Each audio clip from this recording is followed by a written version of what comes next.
Olá, queridos irmãos, graça e paz, que grande alegria ter você conosco em mais um programa Farol Doutrinário.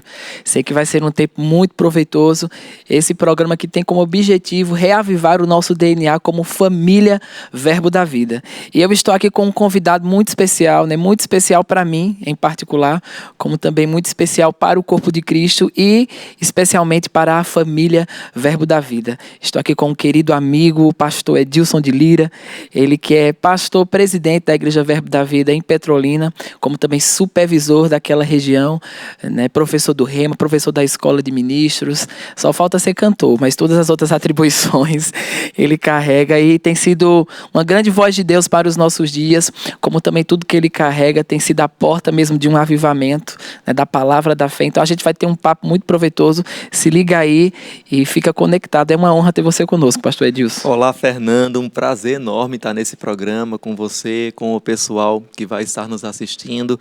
Eu iria até aproveitar o trocadilho com o que você falou e dizer que eu não sou cantor, mas agora nós temos uma produtora musical. Eita, e já aproveito o parêntese publicitário aqui, a C2W Produções Artísticas acabou de lançar uma música, tá lá em todas as plataformas, Spotify, Deezer, Apple Music, é sobre você. Fecha parênteses. Prazer mesmo estar com vocês, creio que vai ser um bate-papo muito edificante.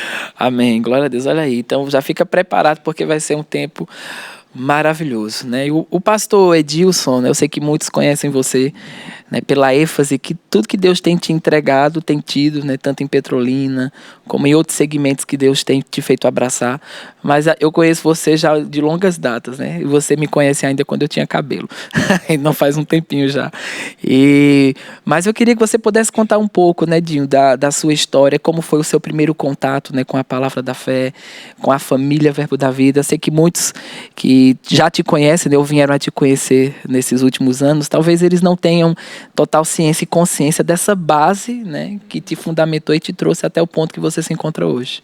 Excelente. Eu vou contar a história de uma versão mais estendida, fica à vontade para interromper, para acrescentar, porque você faz parte dessa história também, Mas, normalmente, eu digo que as pessoas têm um encontro com o Senhor, seja por um relacionamento, por um trauma, às vezes, ou por uma cura que necessita, um milagre que está precisando.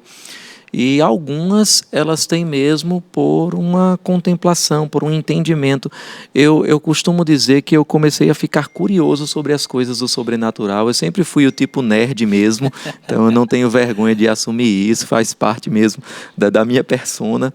E chegou um tempo que eu comecei a ficar curioso com as coisas espirituais. Eu comecei a ler coisas sobre espiritismo, eu comecei a ler coisas sobre várias religiões e me deparei também com a Bíblia. E comecei a estudar a Bíblia. Nessa época, mais ou menos, eu conheci quem viria a ser a minha primeira namorada e a única, a minha esposa atual, Mísia, e descobri que ela era cristã, que ela era crente, que era evangélica, e comecei a frequentar a igreja que ela ia. Então, eu comecei a ir para a igreja realmente por causa de Mísia.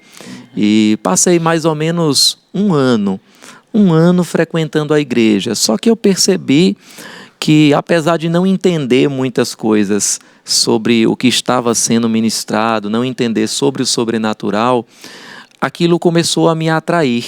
Eu lembro de um episódio muito curioso que eu estava em um culto e o pregador naquele momento, ele pregava um pouco e aí orava em línguas.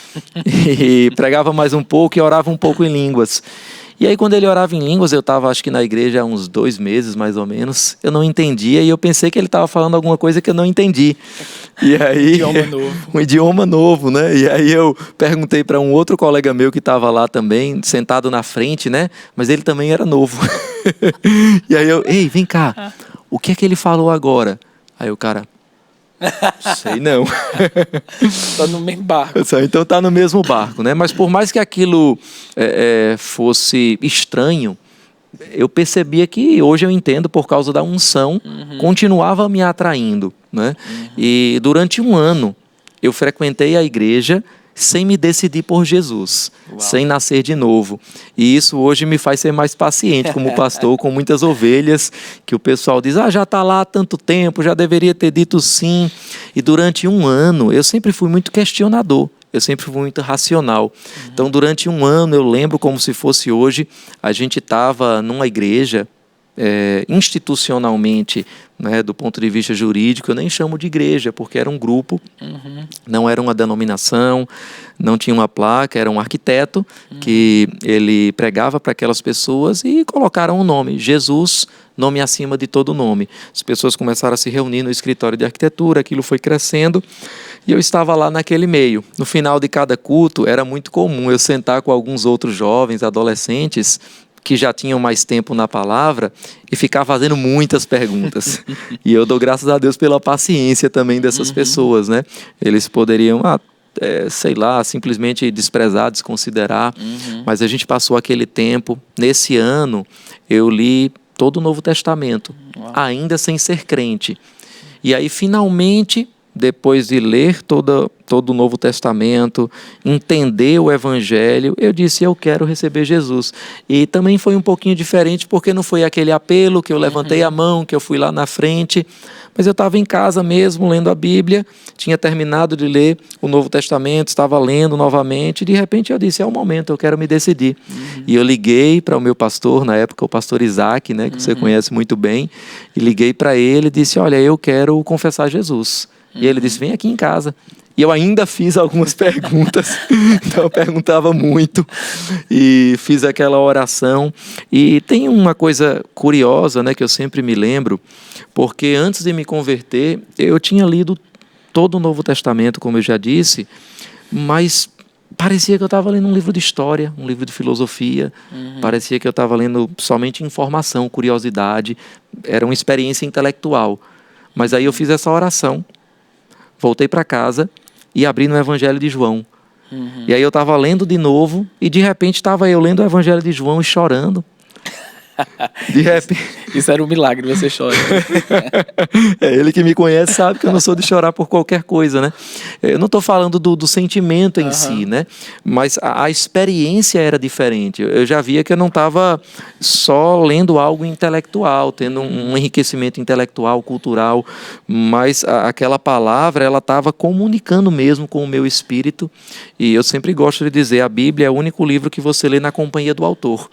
Faz toda a diferença, né? Você lê a Bíblia, nascido de novo, o entendimento se abre de uma forma diferente. Então eu li uns versículos, não conseguia seguir a leitura, eu tinha que parar para orar, para me ajoelhar, né? E aí foi a nossa trajetória. Foi muito atípica também, porque foi mais ou menos nesse tempo que eu me converti, eu lembro, né, fevereiro de 1999. Uau. Eu digo que naquela data eu mudei de endereço. Eu morava em Caruaru, né? Mas naquele dia o Senhor me transportou do reino das trevas para o reino do Filho do seu amor. Aleluia. E de corpo eu passei por muitas outras cidades, né? Recife, hoje Petrolina, mas nunca saí dessa posição. Eu nunca tive uma fase na minha vida que é comum algumas pessoas dizerem, teve aquela fase que você meio que se desviou, que se afastou, depois teve um reencontro com o Senhor. Para mim foi bem intenso, né? Eu demorei para entrar. Foi 1 ano, mais ou menos. Mas quando eu entrei, eu mergulhei de cabeça. Tanto é que foi curioso também, porque talvez você lembre um pouco dessa história. Logo que eu me converti, na mesma semana, eu já estava liderando jovens da igreja que estava começando. Porque nesse mês que eu me converti, foi o mês que esse grupo se transformou no que viria a ser a Igreja Verbo da Vida em Caruaru. E aí a gente começou a liderar os jovens e daí veio a nossa história ministerial já se misturando com a história espiritual, com o começo do novo nascimento. Essa é a versão resumida. Dá um livro, hein, Dinho? E realmente Deus fez um avivamento, né, em Caruaru. A palavra da fé, a chegada da visão, né, do Ministério Verbo da Vida, juntamente com a literatura, né, do irmão Reagan. Eu sempre falo que naquela época, né, a gente não tem o acesso que tem hoje à literatura do irmão Reagan. Então a gente pegava o livro emprestado de quem tinha mais recurso e tinha dinheiro. E Dinho era o que tinha mais recurso. E tinha os livros, né? Então a gente fazia um rodízio, vício, né? De estar lendo, aquela fome, né? De conhecer mais sobre essa revelação da palavra de Deus. Era impressionante, né? Naquela geração. Eu lembro ainda nesse grupo que a gente começou a ficar muito influenciado com a palavra da fé através de um ministro português, o Jorge Tadeu. Não sei se você lembra dele. E as pessoas começaram a ler os livros e disseram: rapaz, que coisa maravilhosa, de onde é que vem isso? E aí passou um tempinho e a gente descobriu que a fonte era o Rema, em Tulsa. E aí começamos a estudar os livros do irmão Reagan, né? E aquela sede, como você disse, não era tão fácil, né? Então era uma relíquia. Eu lembro que a gente tinha a revista, né, Palavra da Fé, e quando alguém conseguia vir dos Estados Unidos para trazer uma edição, era também aquela relíquia, a gente guardava como se fosse um tesouro. E depois, passou-se alguns meses, o grupo descobriu que tinha um povo em Campina Grande que estava ensinando justamente essa palavra, que tinha alguém que era um caminhoneiro, que veio dos Estados Unidos, que é o pastor Bud, que veio trazer essa palavra, e aí a gente veio para cá, né, e disse: a gente quer essa palavra lá, a gente quer, manda alguém para lá. E aí foi nessa história que veio o pastor Isaac, que veio o Verbo da Vida, e que a gente começou a crescer como o Verbo da Vida, mas já com esse grupo que estava ansiando mesmo pela palavra da fé. Um parêntese curioso sobre essa questão também da leitura é que logo que eu comecei a liderar, eu fiz uma lista. Eu lembro que a gente fez a primeira turma de discipulado na igreja. E aí as pessoas começaram a falar mais enfaticamente sobre doutrinas básicas, os livros do irmão Reagan. E eu parei para pensar, o que é então que eu tenho que ler para entender de fato essa visão? E aí eu peguei a lista de todos os livros que haviam do irmão Reagan, do pastor Reagan também, em português, e imprimi e comecei a marcar. Lido. Uau. E eu fiz um alvo, né? Em um ano eu vou estar lendo esses livros também. E eu creio que aquilo para a minha vida foi uma aceleração mesmo. Foi como colocar o nosso chamado no carbureto. Porque trouxe para dentro, internalizou muitas realidades mesmo, não somente da doutrina, mas dessa cultura da fé. Eu recomendaria para qualquer pessoa, você está assistindo esse vídeo, está chegando agora na Palavra da Fé, faz a lista daqueles livros, se possível chega até para o teu pastor. Pastor, coloca uma ordem aqui de prioridade. Quais são os 5 primeiros? E simplesmente devora esse conteúdo, porque você vai ver uma aceleração extraordinária no teu crescimento. Amém, maravilhoso. Eu creio que você está sendo aí ricamente abençoado com tudo que está sendo demonstrado aqui. Aproveita e divulga esse vídeo para o máximo de pessoas que você puder. Compartilha nos seus grupos para que mais pessoas possam ser alcançadas por aquilo que estamos compartilhando aqui. É um tesouro precioso que eu creio que vai te abençoar ricamente, né? E pastor Edilson, é tão interessante que toda essa fundamentação, ela é o resultado do que Deus tem feito hoje, né? Porque uma grande estrutura só pode existir porque existe um grande fundamento. E qual o trabalho, né? O que você tem desenvolvido, né? Como supervisão, como um líder, né? Quem é uma influência para tantas pessoas, para manter aqueles que estão debaixo da sua liderança conectados à visão. Excelente.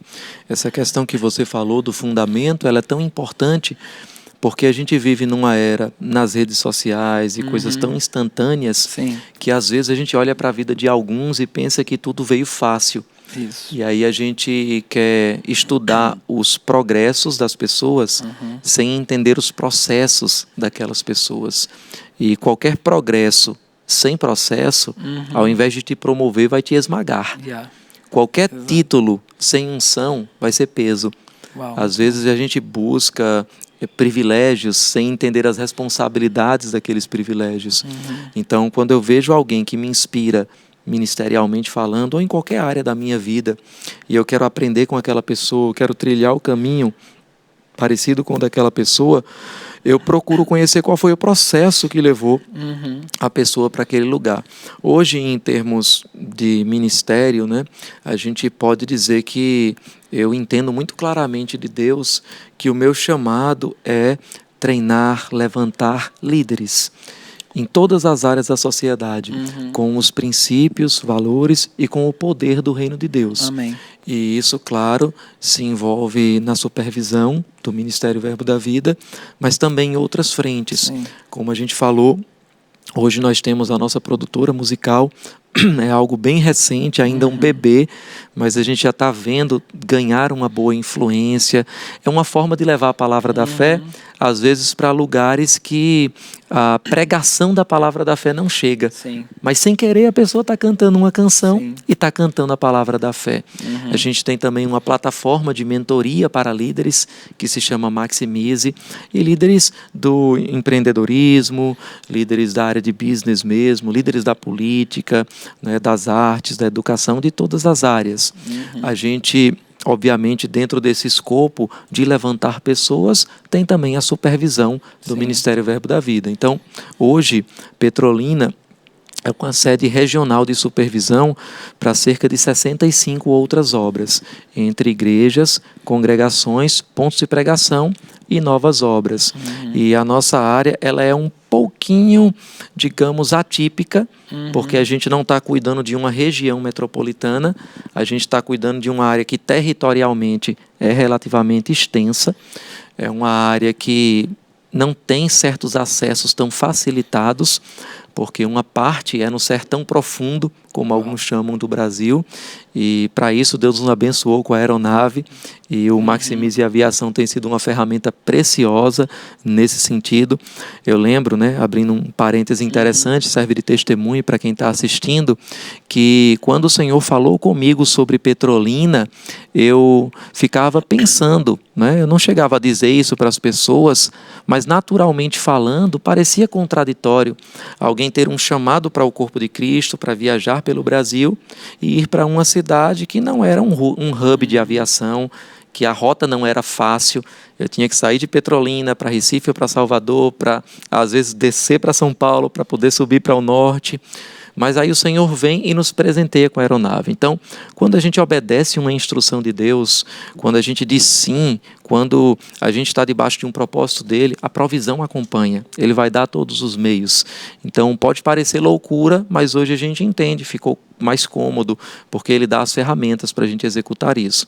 Então, voltando para a supervisão, são cerca de 65 obras, a maioria delas pelo sertão do Ceará, como, por exemplo, a cidade de Crato, no sertão do Piauí, na área próxima a São Raimundo Nonato. A gente, inclusive, está começando um ponto de pregação nessa cidade esses dias, Anísio de Abreu, outras cidades pequenas daquela área também, um pouco do norte da Bahia e o oeste, como, por exemplo, a área de Remanso, Irecê. A gente conversou ontem com um casal que está indo para aquela cidade, e eu percebo que a gente também tem visto uma atuação numa área que alguns estudiosos chamam de janela 1040 do Brasil.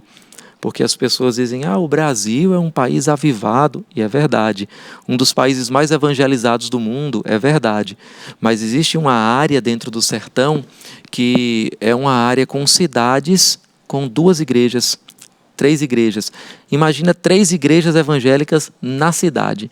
Obviamente eu estou falando de cidades pequenas, e o Senhor tem nos inclinado também para poder alcançar essas cidades pequenas, levantar pessoas nessas cidades, o que é desafiador, porque às vezes imagina um casal jovem, ele vai pastorear numa cidade pequena dessa, daqui a pouco o seu filho, ele precisa de uma educação superior e não tem faculdade naquele lugar, e aí aquele casal ele quer voltar, então a gente precisa trabalhar também com essa rotação de equipes dentro desses contextos, mas o Senhor tem dado graça, tem dado estratégias, e a nossa supervisão ela também sai um pouquinho dessa área quando a gente fala de obras internacionais. Nós hoje cuidamos de 3 obras na Bolívia, Cochabamba, Santa Cruz de la Sierra e La Paz, e estamos começando um trabalho em Golden Coast, na Austrália, que é a primeira obra do Verbo da Vida no último continente a ser alcançado, que é a Oceania. Então esse é mais ou menos o escopo, né, da nossa área de supervisão. Uau, impressionante, né? Tudo que Deus tem feito. E são realidades onde pessoas foram submetidas por anos, né? A mentalidades de miséria, mentalidades... E Deus tem feito um milagre, né? Esse dom da fé, esse espírito da fé, né? Que permeou a vida do pastor Bud e tem estado sobre a nossa liderança, né? Sempre com essa característica desbravadora. Verdade. De abrir caminhos no deserto, né? Trazer chuva para a terra seca. Isso tem sido uma grande operação e evidência, né? Dentro daquilo que Deus tem te confiado. Verdade. Eu lembro que nos primeiros anos, particularmente no primeiro ano, A gente estava num prédio pequeno, a igreja com cerca de 130 pessoas, né? E eu conto pessoas naquela contagem de pastor, né? Chegava uma mulher grávida, já contava como 2, né? Alguém passava na frente da porta da igreja 3 vezes, já contava que assistia o culto, né? Estava no culto, pelo menos uma parte da palavra ouviu. Então, cerca de 130 pessoas ali, um prédio relativamente pequeno. E eu lembro que quando a gente apresentou o projeto do primeiro prédio que a gente ia estar reformando para a igreja, o prédio que inclusive a gente está lá hoje, né? Com alguns anexos também alugados. Eu estive no dia da inauguração desse prédio. Isso mesmo, eu lembro como se fosse hoje. Muita emoção. Isso. E algumas pessoas chegaram para mim, né? Imagina, alguns ainda dizem que você é muito novinho. Imagina 12 anos atrás. Então algumas pessoas chegaram, o que esse menino está falando? Será que ele não tem noção das finanças da igreja? Será que ele não tem noção da cidade? Será que ele não tem noção de como é o evangelho aqui? Não tem igreja grande em Petrolina. E eu lembro que alguém chegou para mim, eu nunca vou esquecer dessa fala, porque ele disse: pastor, o senhor precisa entender que a gente está no Brasil, que é um país pobre. Eu sei que o senhor está falando aí de ministérios americanos, né? Dessas coisas lá dos Estados Unidos, mas a gente está num país pobre, que é o Brasil. A gente está na região mais pobre desse país pobre, que é o Nordeste. E a gente está na região mais pobre dessa região mais pobre, que é o sertão do Nordeste. E eu lembrei daquela passagem em Deuteronômio, quando a Bíblia diz que o Senhor vai nos abençoar na cidade ou no campo. Não é o lugar, é o Senhor. Isso. E a obediência onde Ele te designou. Amém. E hoje a gente olha para aquilo que o Senhor está fazendo, né, e realmente confundindo aquilo que é não óbvio, eu poderia dizer. Olhar para o projeto capítulo 2, a gente vai estar começando, talvez nesses próximos 60 dias, talvez 90, a gente está com a papelada, né, de prefeitura, bombeiros, essas licenças, mas a gente está começando um projeto de construção de uma área de 30 mil metros quadrados. Uau. No coração da cidade. A gente está falando de um terreno que foi adquirido de mais de 18 milhões de reais. Uau, impressionante. E faltam só 4 milhões. Ou seja, são coisas que a gente olha para isso e a gente tem que dizer, só podia ter sido Deus. Mas isso só acontece se houver pessoas dispostas a ousar dar o passo de obediência, sair do barco quando ainda não está andando sobre as águas, né? Sim. Quando Pedro andou sobre as águas, tem gente que pensa que ele começou a flutuar dentro do barco, né? Tem alguma coisa sobrenatural acontecendo, agora eu vou. Não, o barco estava balançando, as probabilidades estavam contrárias, os outros deviam estar achando que ele estava louco, mas o Senhor disse venha. Amém. Se o Senhor disse venha, ele simplesmente saltou do barco e começou a experimentar o sobrenatural. Eu creio que muita gente não experimenta o sobrenatural na sua vida, seja no ministério, seja na família, seja nos negócios, porque tem medo de saltar no barco. Mas se o Senhor está dizendo venha, Pedro não andou sobre as águas, Pedro andou sobre uma palavra de Jesus. Amém. E a gente deve estar sempre andando sobre uma palavra que Ele dá para as nossas vidas. Uma palavra rema para a gente. Uau, maravilhoso, hein? Sei que você está sendo tremendamente inspirado aí por tudo que está sendo transmitido aqui. Além, né, de toda essa carreira ministerial que o pastor Edson de Lira tem traçado, ele também é formado em medicina, né? E por muitos anos exerceu a medicina, sempre por um bom tempo exerceu esses dois braços, né, estando no ministério e atuando como médico. E é uma profissão que exige uma dedicação, né, forte em estudos, em preparação. E como foi, né, você, de alguma forma, esse hábito, né, ele de estudar, você que estudar e se mergulhar nas escrituras deve ser um hábito de todo aquele que quer ter uma vida e ser bem-sucedido no plano e na vontade de Deus. Mas como foi essa interação, né, desses dois lados e também esse hábito de se inclinar para os estudos, de haver uma exigência que você se dedicasse aos estudos na parte de medicina, como isso te auxiliou também em se dedicar aos estudos dentro de uma esfera ministerial e bíblica? Essa é uma pergunta muito interessante, né? Como eu falei, eu não tenho vergonha de me assumir como nerd mesmo, de alguém que gosta de estudar, mas eu percebo também que muitas vezes os nossos interesses, eles são uma dica dos nossos propósitos. Então, uma pessoa que é chamada para ensinar, provavelmente vai ter uma inclinação natural maior para o estudo. Sim. E às vezes as pessoas vão dizer, você está estudando demais. Mas é a mesma coisa que eu falar para alguém, olha, você está treinando demais, essa pessoa vai lutar, eu não vou. Então, para mim seria demais, para aquela pessoa ela está fazendo o que ela precisa fazer. Então, você nunca deve seguir os conselhos de uma pessoa que não está indo para o mesmo lugar que você. Amém. Você está estudando demais, mas será que ela vai ensinar o que você vai ensinar? Ah, você está se preparando demais para tal coisa, mas será que essa tal coisa para ela é a ênfase da vida dela? Então, quando você faz uma pergunta desse tipo, eu fico me perguntando, eu fico dentro daquele dilema de quem veio primeiro, o ovo ou a galinha, né? Ou seja, será que não é por causa do meu chamado para poder formar pessoas, para poder ensinar, que já me trazia uma facilidade maior e um desejo de estudar, e isso serviu para o secular e para o ministério?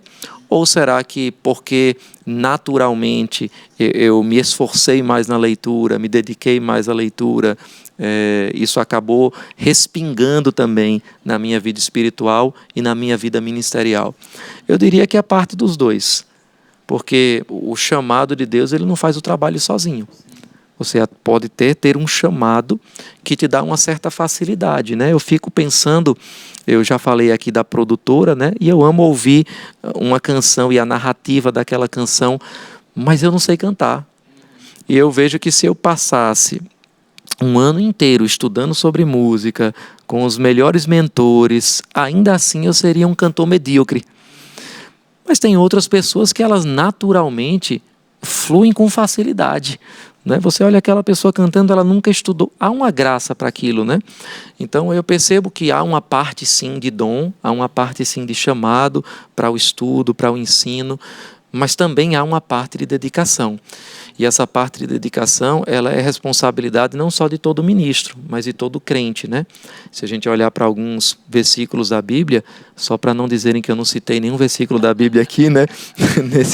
nesse bate-papo, o apóstolo Paulo, por exemplo, ele fala para Timóteo, né? Seu discípulo amado, seu filho na fé, e ele diz, persiste em ler, persiste. Eu gosto dessa palavra porque persiste dá a ideia de uma coisa que às vezes você não quer fazer. Se eu dissesse para você, Fernando, persiste aí no treino, né? Então você está lá numa academia ou num treino de algum esporte, você está meio desmotivado, mas persistir significa que você vai continuar fazendo por causa do resultado, por causa do objetivo que você tem. Então essa é uma recomendação hoje para todo crente. Eu olho para a vida do próprio Paulo, porque ele não pediu para Timóteo fazer algo que ele não fazia, né? Paulo está escrevendo uma das suas últimas cartas, está lá numa prisão, e aí é um detalhe, né, dos bastidores ali da vida que a gente pega nas entrelinhas da Bíblia, mas a gente vê Paulo dizendo, traga a minha capa e especialmente os pergaminhos. Para pensar comigo, né? O homem que escreveu um terço do Novo Testamento está no final da sua carreira, numa prisão, prestes a ser sentenciado por Nero para ser decapitado. Se você, crente, estivesse na prisão esse tempo todo e você entendesse que eram seus últimos dias, o que é que você ia pedir? Tem gente que ia mandar a carta para um discípulo, dizer, traz aquela refeição, estou com uma saudade daquela comida, não tem aqui no presídio, né? Rapaz, traz um tablet aqui, eu quero assistir aquele seriado da Netflix que eu gosto, aquele vídeo do YouTube. Mas aí Paulo, já no final da carreira, alguém poderia dizer, Paulo, você não tem para que estar lendo tanto. Para que estudar? Paulo, você escreveu um texto do Novo Testamento, né? E aí Paulo diz, traga os pergaminhos. Porque não era só uma obrigação, já se tornou um prazer mesmo, né? E aí eu quero citar, eu até abri aqui um texto, né? De uma carta, né? Não sei como é que está o nosso tempo, mas uma carta do John Wesley. E essa carta era para um pregador que não lia muito, que ele estava treinando como ministro, e eu gosto da forma direta que ele fala com esse pregador. A carta diz o seguinte: o que tem lhe prejudicado excessivamente nos últimos tempos, e temo que seja o mesmo atualmente, é a carência de leitura. E aí ele diz, eu raramente conheci um pregador que lesse tão pouco. E talvez, por negligenciar a leitura, você tenha perdido o gosto por ela. Por essa razão, o seu talento na pregação não se desenvolve. Você é apenas o mesmo de há 7 anos atrás. É vigoroso, mas não é profundo. Sabe aquela pessoa que ela até grita, ela até tem vigor, ela tem energia, mas não tem profundidade, porque não tem leitura. E ele diz, há pouca variedade, não há sequência de argumentos. Só a leitura pode suprir essa deficiência, juntamente com a meditação e a oração diária. Você engana a si mesmo omitindo isso. Você nunca poderá ser um pregador fecundo, nem mesmo um crente completo. E lá na carta ele diz, vamos, comece. Estabeleça um horário para exercícios pessoais. Poderá adquirir o gosto que não tem. O que no início é tedioso, será agradável posteriormente. Quer goste ou não, leia e ore diariamente. É para a sua vida, não há outro caminho.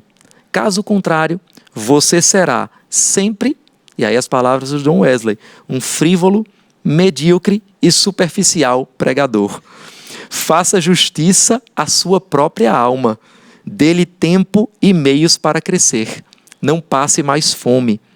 Carregue a sua cruz e seja um cristão no verdadeiro sentido da palavra. E eu gosto dessa conclusão aqui. E então, todos os filhos de Deus se regozijarão e não se afligirão consigo e particularmente com as suas mensagens. Já pensou alguém está suportando uma mensagem de uma outra pessoa? Foi o que John Wesley disse, você está tão raso no estudo que tem gente que tem que aguentar a sua pregação ao invés de se regozijar com ela.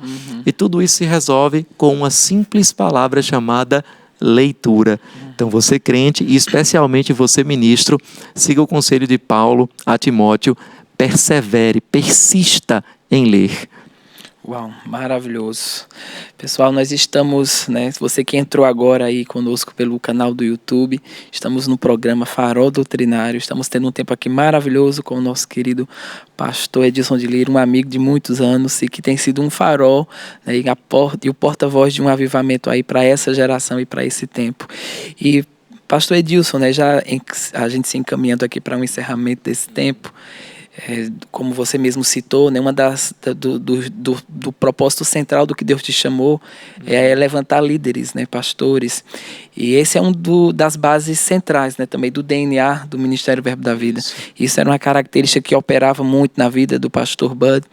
Todas as pessoas que mantêm o legado vivo desse ministério, como o apóstolo Guto, Suelen, a diretoria, foram pessoas que tiveram esse crédito da parte do pastor, quando nem eles mesmos se davam crédito, quando eles se achavam incapazes de ocupar alguma função ministerial. Isso. E o pastor Bud foi aquele incentivador, encorajador. E como você pode falar, com todos aqueles que estão nos ouvindo, que são pastores, líderes, ou que estão nesse processo de treinamento, qual o conselho que você pode dar para todas essas pessoas como um incentivo, que eles permaneçam nessa linhagem de manter as pessoas sendo levantadas para o plano de Deus? Maravilha. De uma forma bem resumida, para a gente fazer esse fechamento, fazer essa conclusão, edificar pessoas faz parte dos valores do ministério, Yeah. E eu creio que 3 conselhos práticos, objetivos que eu daria para qualquer um que se sente nesse chamado como líder, de levantar outros líderes. Número 1, ame as pessoas. Pode parecer bem clichê, pode parecer bem óbvio para alguns, mas o John Maxwell costuma dizer que as pessoas não se importam com o quanto você sabe, até que elas saibam o quanto você se importa. Em outras palavras, antes de querer estar certo, de ter o argumento certo, você precisa estar com o coração certo. Quando as pessoas elas olham para você, treinando elas, e elas podem olhar nos seus olhos e ver, olha, essa correção não é porque ele quer parecer superior, não é porque ele quer me rebaixar, não é porque ele quer me usar, é porque ele ama a minha vida, é porque ele quer me ver sendo desenvolvido, crescendo. Você cria uma ponte de relacionamento.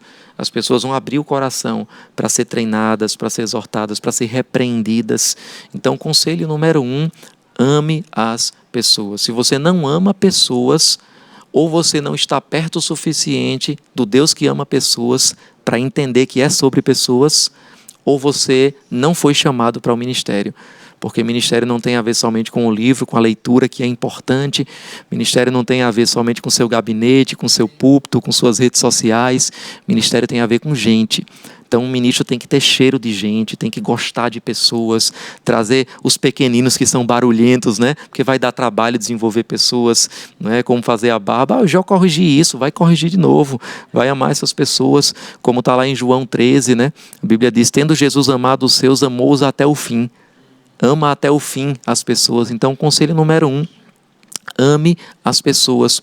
Conselho número 2, vale para o líder e vale para quem é liderado. Tenha um coração ensinável. Porque o momento em que você acha que já sabe, esse é o momento que você começa a cair. Lentamente, às vezes dolorosamente, mas é o momento da sua queda. No momento que você diz: eu já sei pastorear, eu já sei fazer o ministério, eu já sei essa passagem da Bíblia, eu já sei como é que se administra, eu já sei como é que faz missões. Todo mundo que eu escuto dizer eu já sei, eu posso dizer uma coisa: ela está no seu apogeu. E a má notícia é que daqui para frente é só queda. Então, tenha um coração ensinável. Esteja aberto a ouvir dos pequeninos, a ouvir daqueles que estão lado a lado com você e daqueles que estão acima de você. Ninguém é pequeno o suficiente que não possa te ensinar alguma coisa, e ninguém é grande o suficiente que não possa ser ensinado por alguém. Eu vi uma frase uma vez que dizia que aquele que não se senta para ouvir não está apto a se levantar para falar. Então, um ministro que não se senta para ouvir, que não ouve pregações. Sabe quando você está ouvindo a pregação que você não está só pensando: peraí, isso aqui vai se encaixar na próxima pregação que eu vou fazer, mas desligando o modo pregador e ouvindo aquela pregação e dizendo: como é que eu aplico isso na minha vida? Como é que eu aprendo isso para a minha vida? Então, ter esse coração ensinável, se submeter a pessoas, perguntar. Quantas vezes a gente não recebe ministros mais experientes em alguma área, todo mundo é melhor em alguma coisa, e a gente abre o coração mesmo para dizer: olha, corrige a gente aqui. Se tem alguma coisa errada, aponta, né? A gente vai observar, a gente vai orar a respeito. Então, tenha esse coração ensinável, mantenha isso, porque isso é um segredo para você continuar crescendo. E um último conselho que eu daria é: lidere pelo exemplo. Porque aquilo que você fala, você até pode ensinar, mas quem você é, você reproduz nos outros. Então, uma pessoa avarenta nunca vai produzir uma equipe generosa. Por mais que ela ensine sobre ofertas, por mais que ela ensine sobre generosidade, mas o exemplo dela, esse sim vai arrastar, esse sim vai influenciar outras pessoas. Por quê? A gente nunca pode levar outras pessoas para um lugar que a gente não foi primeiro. Então, seja um exemplo. Se você é um pastor, por exemplo, seja a ovelha que você gostaria de apacentar. Se você, por exemplo, não atende a uma convocação do seu ministério para uma conferência, para uma reunião, que autoridade moral você vai ter para chamar os seus liderados para uma reunião? Se você não é uma pessoa pontual com os seus compromissos, como você pode ficar insatisfeito se todo mundo chegar atrasado nos seus cultos? Se você é uma pessoa que você mesmo não é generoso com os seus recursos na obra, como você pode esperar que as pessoas se entreguem ao Senhor através do seu trabalho, do fruto da sua renda? Então, 3 conselhos muito simples: ame as pessoas, lidere pelo exemplo e, como eu disse, o terceiro que eu falei, ame as pessoas, lidere pelo exemplo e tenha um coração ensinável. Tá bom? Guarda essas coisas, tenho certeza que vai ser uma bênção para a sua vida. Muito bom. Sei que você foi ricamente aí abençoado e acrescentado por tudo que foi transmitido através do pastor Edilson. Pastor Edilson, muito obrigado pelo seu tempo, né, disposição aqui em estar conosco, né? Quero também fazer menção, né, à sua esposa Mísia, aos seus filhos Liz e Benner, que estão também sendo há uma grande cooperação, né, dentro de todo o plano de Deus para aquela região, para aquela obra, tantos líderes e tantas pessoas locais como também no Brasil e fora dele, que estão sendo alcançados por aquilo que você carrega. O trabalho que a gente faz nunca é o trabalho de uma pessoa só. Sim. Eu só estou aqui nessa entrevista hoje porque tem uma equipe maravilhosa lá em Petrolina Não como alguns dizem que está só segurando as pontas, mas que estão avançando também em coisas. Tem coisas que eu vou chegar e vão estar ainda melhores do que quando eu deixei. Porque a gente realmente está treinando pessoas que não só mantêm, mas que multiplica, né? E isso obviamente inclui a equipe mais importante de todas para mim, que é a minha família, né? A Mísia é uma ferramenta poderosa no ministério, é uma bênção na nossa vida, e é isso. Acredito que a gente tem essa consciência de casar o ministério com a nossa família, casar o ministério com o nosso casamento, né? Perdoe o trocadilho, mas eu creio que vai ser uma bênção também a longo prazo para nossas vidas. É verdade. E faz parte das bases, né, daquilo que a gente tem como DNA e como família Verbo da Vida. Então, queridos, muito obrigado por sua participação e interação conosco, né? Aproveita para compartilhar esse vídeo e para que mais pessoas possam ser alcançadas por tudo que foi transmitido aqui. Eu creio que nós estamos realmente em um tempo de expansão. Nós somos mais de 500 igrejas, né, que estão espalhadas por todo o Brasil, por todo o mundo. E eu te digo, é só o começo de tudo aquilo que Deus vai fazer através da família e do Ministério Verbo da Vida. E você, independente se está no norte, no sul, no nordeste, né, nos confins da terra, se você é da família Verbo da Vida, esse DNA, essa conexão, esse apacentamento e essa unção está operando sobre você. Então, um grande abraço e a gente se vê no próximo programa Farol Doutrinário.